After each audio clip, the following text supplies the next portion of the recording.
혼합훈련 운영 방안. 안녕하세요. 이번 시간에는 혼합훈련 운영 방안에 대해 알아보겠습니다. 혼합훈련 과정 운영 절차는 크게 세 단계로 구분하여 볼 수 있는데요. 과정 준비, 과정 운영, 그리고 과정 종료 단계입니다. 이것을 좀 더 세밀한 과정으로 살펴보면 다음과 같습니다. 한 단계씩 자세히 알아보겠습니다. 먼저 훈련 과정 운영 준비 단계부터 알아볼까요? 과정 준비 단계의 절차는 다음과 같은데요. 실시 기간 및 회차를 추가하고 시간표를 등록해야 하며 과정 운영 컨설팅 신청과 함께 과정 운영 준비를 해야 하고 훈련생 등록의 업무를 실시해야 합니다. 과정 운영 준비 단계에서는 훈련기관이 원격 훈련 모니터링 시스템에 가입되어 있어야 합니다.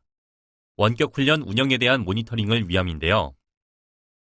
모니터링 시스템에 가입되어 있지 않거나 LMS 등록이 되어 있지 않을 경우 훈련생 학습 진도율 등 수료 정보 연계가 불가해지므로 반드시 가입이 필요합니다. 또한 LMS 내에 과정 탑재를 해야 합니다. 실시할 훈련 과정에 원격 훈련 콘텐츠와 훈련생 평가 내용, 재량 학습 활동 등이 세팅되어야 하는데요. LMS 내 콘텐츠 탑재 화면은 다음과 같습니다. 탑재 후에는 테스트가 이루어져야 하겠죠. 콘텐츠 탑재 후 심사 신청 정보, 즉 차시 수와 차시명 등이 맞는지, 정상적으로 재생이 되는지 등을 확인해야 하며 재량 학습 활동 및 평가 활동 탑재 후에는 평가 문항 검수와 채점 기준 확인 작업이 이루어져야 하며 기타 재량 학습 활동 자료 준비와 함께 탑재가 잘 되었는지를 확인합니다. 혼합훈련 재량 학습 활동, 즉 훈련생 평가에 대한 세부 계획 수립 시 점검할 사항이 있는데요.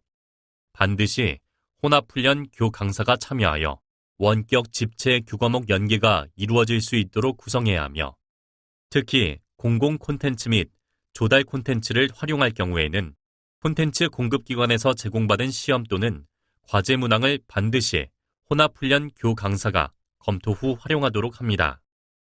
훈련 목표 달성과 관련이 없거나 중요도가 낮은 문항, 집체 훈련에서 강의한 내용과 다른 문항은 제외하도록 하며 중요 문항을 추가하고 오탈자 및 오답 검토, 진위형 문항은 제외하는 등의 작업이 이루어져야 합니다. 기타 훈련생 등록과 훈련 과정 소개 등록, 주요 게시판 공지사항 확인 등의 작업이 이루어져야 합니다. 콘텐츠 탑재 후에는 원격 훈련 교 강사가 배치되어야 하는데요. 과정 심사 시 승인받은 원격 훈련 담당 교 강사가 원격 콘텐츠에 대한 Q&A와 원격 훈련 재량학습 활동 및 훈련생 평가 관리, 원격 집체 훈련 연계 활동 등을 체계적으로 수행할 수 있도록 지원해야 합니다. 그리고 과정에 대하여 훈련생 오리엔테이션이 준비되어야 합니다.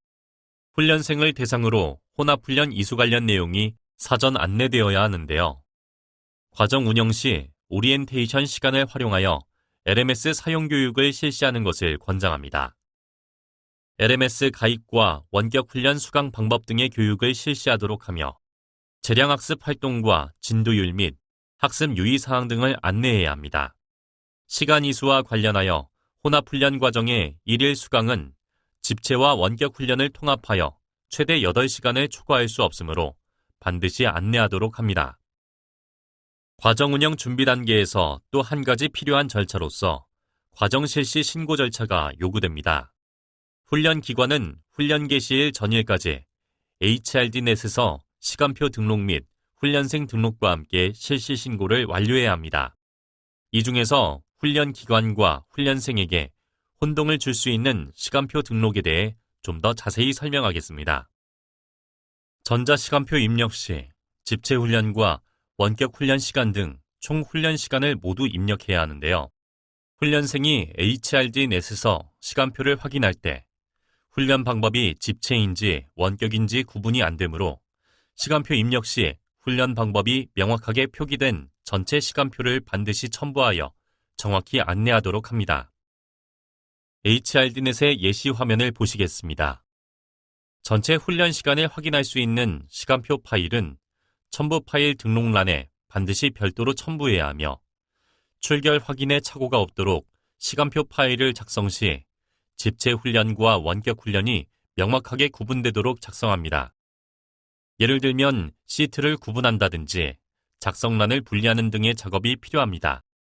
또한 첨부된 시간표 파일에 주민등록번호나 전화번호 등 개인정보가 포함되지 않도록 유의합니다. 검토사항으로 전체 훈련 기간 중 원격 훈련 내용과 수준 등을 고려하여 집체 훈련과 원격 훈련을 효과적으로 배치하였는지 검토합니다. 참고로 원격 보조 훈련 시간은 전자시간표에 입력한 시간 외에도 수강이 가능하므로 진도 부진의 경우나 학습 독려 시 활용하도록 합니다. 원격 훈련 수강 기간은 콘텐츠별 선수학습 등을 고려해 최대 과정 종료일까지 설정 가능하나 원격 훈련의 진도 관리 및 재평가를 포함한 평가 일정을 고려해 훈련 종료일로부터 2주 전까지 원격 훈련을 완료할 것을 권장합니다. 훈련 종료일 이후에는 훈련 수강이 불가함을 꼭 기억해 두시기 바랍니다. 다음으로 훈련 과정 운영에 대해 살펴보겠습니다. 과정 운영 단계의 절차는 다음과 같은데요.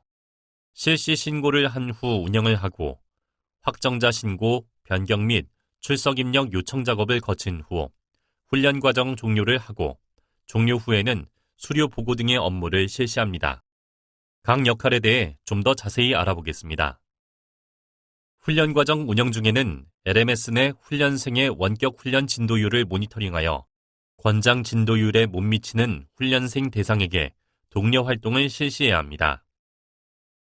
혼합훈련 수료 기준은 집체 훈련의 출석률과 원격 훈련의 학습 진도율이 각각 80% 이상인 경우 수료한 것으로 인정합니다. 원격 훈련 교과목, 콘텐츠별 진도율 가중치의 합이 80% 이상 충족되어야 수료가 됩니다. LMS 상에서 시험이나 과제 등을 실시하는 경우 추가로 정해진 진도율에 맞게 시험이나 과제도 수행하고 있는지 모니터링해야 합니다.